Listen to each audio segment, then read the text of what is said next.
উপর করে। ঠিক আছে।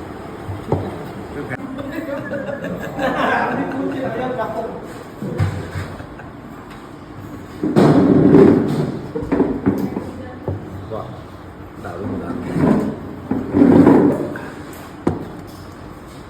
ও কাতলা কালিয়া, এটা আমরাই নিই নি?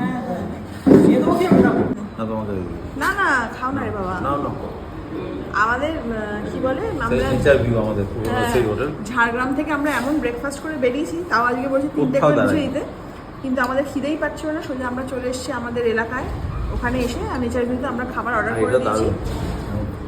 তন্দুরি বাটার রুটি, পনির বাটার মশলা, তাই তো। আর এখানে রয়েছে গ্রিন স্যালাড, যেটা আমাদের ফেভারিট। রাজেশদা কিন্তু একদম বলেছি ভেতো বাঙালি, তো এখানে হচ্ছে একদম কাতলা কালিয়া। উফ, দেখে তো খুব টেম্পটিং লাগে রাজেশদা। ভাত রয়েছে, অনেক রকম সবজি ছিল, বলে সব খাবো না। পাঁপড় ভাজা, আলু ভাজা আর ভেজ ডাল। এটা নাকি রাজেশদার ফেভারিট একদম ডিশ। ওদের খাবার তো ভালোই।